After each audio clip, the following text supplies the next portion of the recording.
There is a huge gap between third person perspective and first person perspective. And the gap is not just philosophical, but actually in how we experience it. Third person perspective is something that we see from ourselves, that we look at it. So actually, if we put ourselves as center of seeing and say that everything that we see from our eyes is third person perspective, then this is very circumstantial.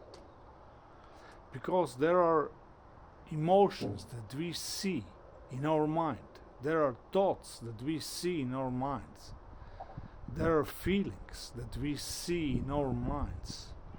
So if we looked from ourselves, then there are thoughts, and after thoughts there is something that we see through our eyes, and there are emotions before we see something that comes through our eyes into ourselves. It is very good to know what it means to be me, because the me, not me from the mind, not me from emotions and from all those contexts, is the actual me who is looking at something. And only when this is totally purified or of all impurities, we can say, okay, this is our first person perspective. Otherwise, we are speaking about third person perspective. And most of the scientists looked at the ways how to explain something from something that they think they see or they think it is going on.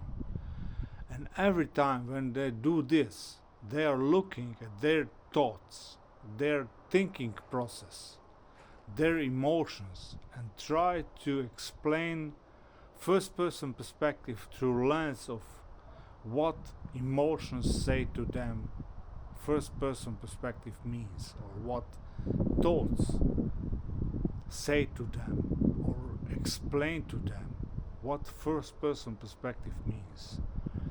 First person perspective means it is us. And if we are very observant, we can see in that me feeling that there are floating all kind of things, from emotions, thoughts, memories, and all those things we can see. It's like there is a floater in the eye. So how can you see through the eye something clearly? If you have a floater in the eye, you can't. And the same is with the mind.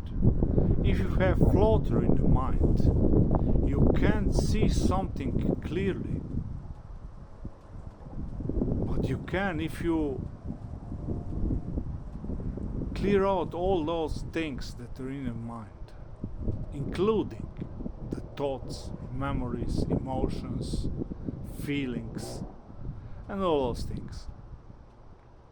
So first person science, or first person perspective science,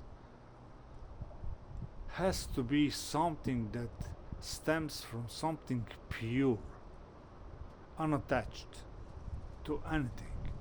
Because if our looking at is attached to whatever thought, memory, emotion, or whatever, or to the tree, or the car, or whatever, this is not first person science. First person science has to be clear of everything that is attached. And as long as science will need attachment to explain something with the known, the first person science is impossible. It's just the way it is. For example, artificial intelligence found out that there is a way that can be applied to Wi-Fi 6. But the problem is the science or scientists does not know how it functions. So if we want to explore first-person perspective, we must omit everything that is known and start from there. This is the only way to know what to be me, and what for me everything else, and how to me everything else appears, and what this means to me, but not through emotions, not through thoughts, but everything from perception. Just it means what it means.